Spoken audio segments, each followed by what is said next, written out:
Kamu ini sekarang lawyernya Richard yang ketiga ya? Saya lawyernya Richard yang ketiga. Yang ketiga? Iya.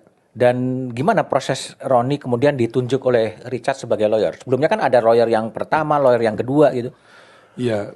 Setelah lawyer pertama dicabut kuasanya, kemudian lawyer yang kedua, itu Richard merasa tidak nyaman.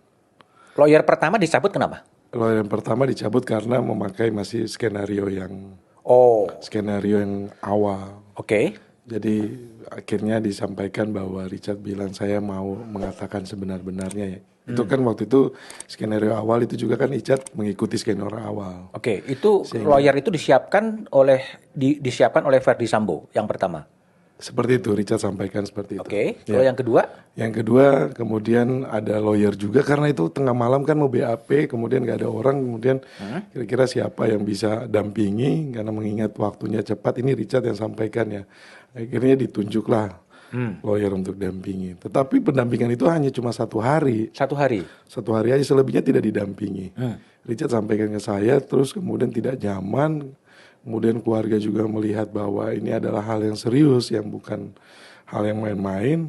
Sehingga berkomunikasilah karena saya kebetulan berasalnya dari Manado. Oke.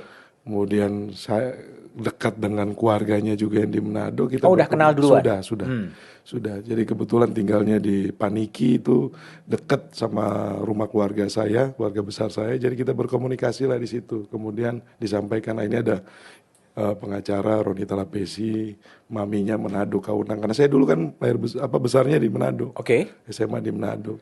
Itu diceritakanlah profil saya. Dulu saya pernah pegang kasusnya Pak Ahok, kemudian saya pernah pegang kasusnya korban Tugu Tani, ada beberapa kasus yang saya pegang.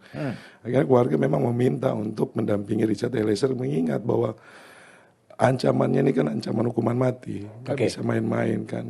Nah, dalam proses itu akhirnya saya bertemu dengan orang tuanya, kemudian bertemu sama Richard, dan ya udah saya jadi pengacaranya. Dan artinya memang Bang Roni memang ditunjuk dan dibiayai oleh keluarga dari Richard ya? Saya prodeo di sini, Mas. Prodeo? Iya, saya prodeo, Mas Budiman. Sama sekali nggak ada professional fee? Tidak ada.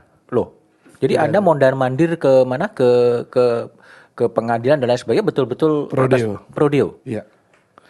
Kenapa memilih jalur prodeo sebetulnya? Ya, kami memang kan terpanggil ya. Saya melihat bahwa Richard Eliezer ini dalam posisi saksi paling lemah, kemudian backgroundnya orang tuanya, hidupnya berkecukupan. Itu yang membuat panggilan buat kami, dan kami sudah terbiasa kalau ngurusin kasus prodeo, Mas Budiman. Sebelumnya dulu kita juga pernah pegang kasus prodeo kan, beberapa kasus juga. Jadi itu sudah terbiasa buat kami, karena ini bagian dari pelayanan kami juga.